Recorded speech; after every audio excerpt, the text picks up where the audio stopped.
Belum.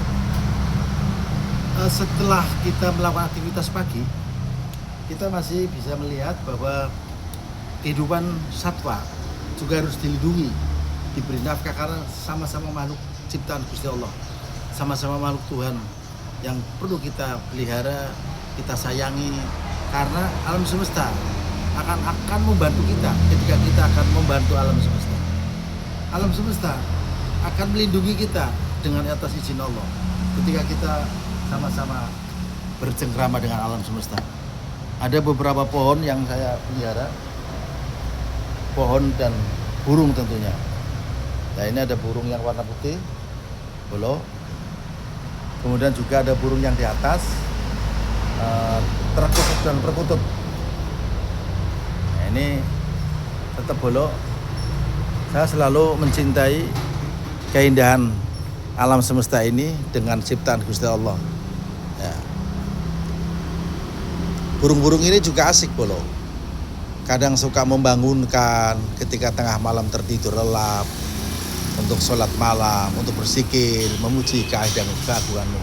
Semua makhluk ciptaan Allah, entah itu burung, dedaunan, pohon, buah, air, tanah, laut, dan seterusnya, langit pun berzikir memuji kebesaran nama Allah. Jika kita berbaik hati dengan alam semesta, kemungkinan besar alam semesta akan berbaik hati kepada kita semua. Ya bolo dan sahabat, jangan lupa terus kita selalu bersyukur sebagaimana makhluk lain bersyukur atas nikmat yang diberikan oleh Tuhan yang Maha Pengatur. Nah, ini burung-burung ini pun asik. Dia bercengkrama, berbisik-bisik. Apakah Indonesia benar-benar gelap sebagaimana dikabarkan oleh para mahasiswa? Indonesia gelap. Ya, mengapa gelap? Karena kegelapan itu muncul banyak uang negara yang dirampok, banyak uang negara yang dijarah oleh para koruptor. Bahkan terakhir 19,8 triliun. Mereka tak peduli, burung pun tak peduli. Apakah Indonesia benar-benar gelap? Kita akan menunggu. Semoga ada perubahan yang benar-benar membuat kesejahteraan rakyat Indonesia. Rakyat Indonesia kepingin sejahtera, adil dan makmur. Makmur dalam keadilan dan adil dalam kemakmuran. Indonesia apakah benar-benar gelap? Burung tak memperdulikan. Burung hanya asik bagaimana mencari makan. Burung tak pedulikan bagaimana caranya para bandar narkoba mensuplai dari negara asing masuk ke Indonesia untuk merusak otak-otak generasi bangsa. Berbahagialah burung, engkau tak peduli tentang korupsi. Burung, engkau tak peduli tentang bagaimana narkoba itu bisa masuk ke negara kita.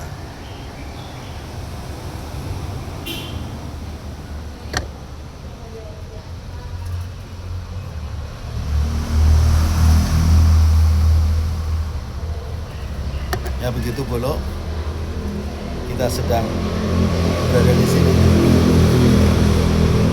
Tak memperdulikan bagaimana para bandar koruptor, bagaimana para bandar narkoba. Yang terakhir 26 kg ditangkap di Bandara Soekarno-Hatta. Harusnya layak memang dihukum mati agar tidak merusak generasi bangsa. Yang terhormat Bapak Presiden, tangkap usut tuntas koruptor dan bandar narkoba. Bagaimana BNN, bagaimana kinerja kepolisian saat narkoba, dir narkoba, agar Indonesia benar-benar bebas dari narkoba. Meskipun itu sangat sulit, tapi minimal kita berusaha untuk mengurangi, meminimalisir agar narkoba tidak beredar kemana-mana. Sepertinya ini jaringan yang sangat luar biasa, kejam. Mereka hanya memberi keuntungan, duit, tapi tidak pernah memperhatikan mental generasi anak bangsa. Terus saya harus bagaimana lagi? Teriak-teriak sudah, apakah rakyat bersama-sama bergabung? Kadang isunya akan menepalkan karena sudah tidak percaya lagi terhadap penyelenggara negara ini. Bayangkan uang triliunan Bayangkan bandar narkoba sudah 3 kali ini mensuplai barang terlarang itu masuk lewat bandara.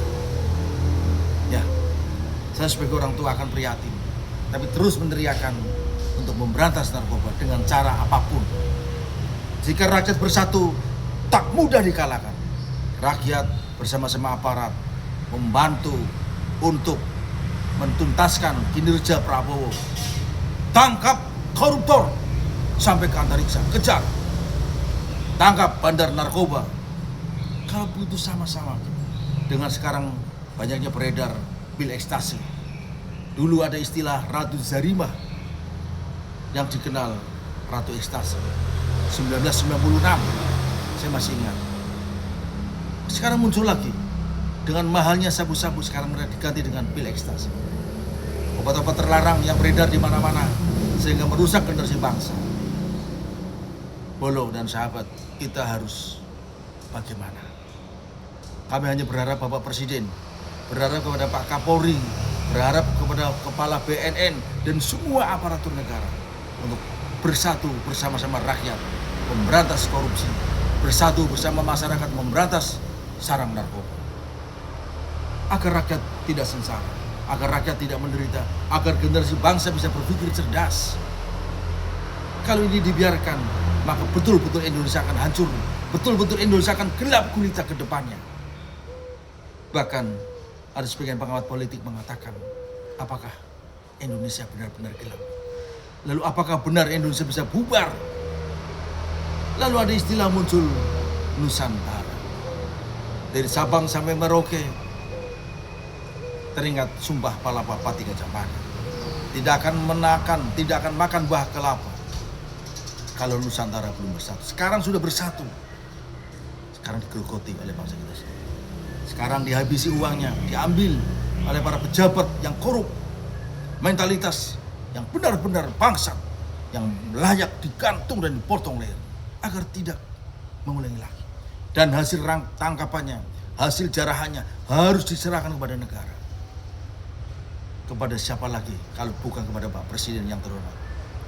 Pak Prabowo, kami mohon dengan hormat, berantas koruptor, berantas narkoba sampai ke akar-akarnya. Itu saja Bolo yang bisa kami sampaikan. Sambil kita lihat burung-burung itu